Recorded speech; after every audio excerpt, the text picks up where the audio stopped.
Hello, I will introduce myself. My name is Ruth Agustina Simanjuntak. At this time, I will discuss a little about new criticism and literary canon. Enjoy! The first discussion is history. New criticism was a formalist movement in literary theory that dominated American literary criticism in the middle decades of the 20th century. The movement derived its name from John Crow Ransom's 1941 book The New Criticism. Also very influential were the critical essays of T.S. Eliot such as Tradition and the Individual Talent and Hamlet and His Problems. The second discussion is theory. New critics believed the structure and meaning of the text were intimately connected and should not be analyzed separately. In order to bring the focus of literary studies back to analysis of the title text, they might exclude the reader response to author intention, historical and cultural context, and moralistic bias from their analysis. The third discussion is analysis.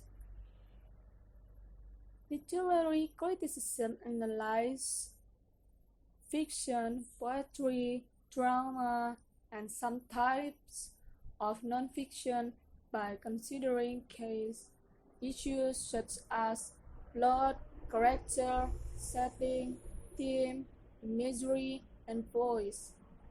Literary criticism may also consider the effectiveness of a work of literature.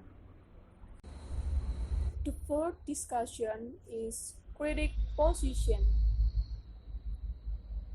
The critic position, according to new criticism, was to evaluate various aspects of a text that produce ambiguity. Critics analyze metaphor, simile, and other rhetorical tropes that resulted in stress and counter-stress, reconciling them to find the harmony in a word. This is example, similes, and metaphor.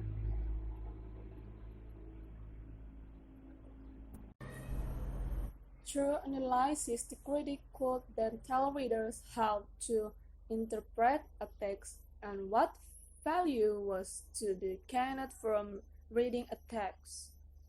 In other words, the critic became the interpreter through which literature could be understood. The critic should be free from his or her own feelings or emotional response when reading the text. Okay, next, literary canon. The literary canon is a canon of books that has been considered the greatest literature of all time and the most influential in shaping Western culture. These works are considered the pinnacle of high art, that is, art of the highest and most noble merit. This is time scale. 1837, when Queen Victoria was crowned at the age of 19 when she died in 1901.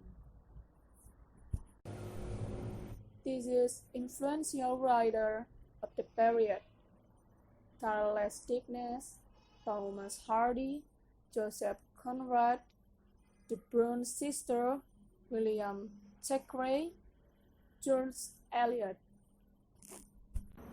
And this is influential poets of the period: Alfred Lord Tennyson, Elizabeth Barrett Browning, Christina Rossetti, Robert Browning, Dante Gabriel Rossetti.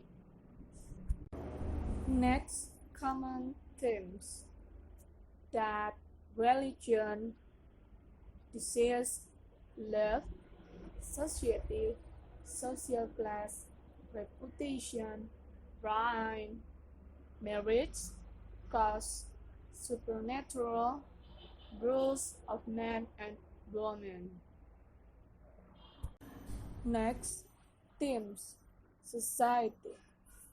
The Victorian era was heavily dominated by powerful themes in the rise of the novel. The way books were written and plays were very much in accordance to society at the time. In fact, many of the themes written of were a normal part of society which the writer were either using as a tool to make us question its morality or to highlight the social inequality as a point for effective and often tragic storytelling. Next, themes, politics, and literature.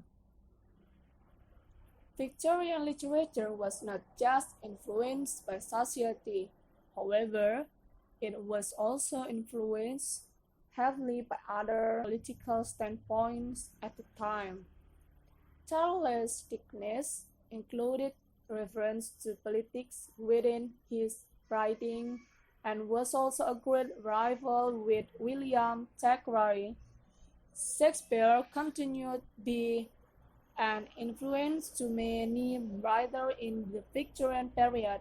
His romantic air and talents for unwinding this with nature inspired many novelists of the time. The last is example of canon from literature. For example, The Plowman's Tale by Geoffrey Chaucer. Taken from The Plowman's Tale, this line exemplifies the third definition of canon.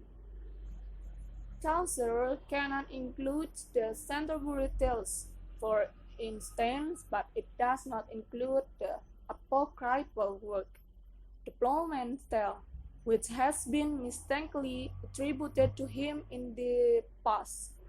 The canon is the use of archaic language that Chaucer used in his work but not used in this part.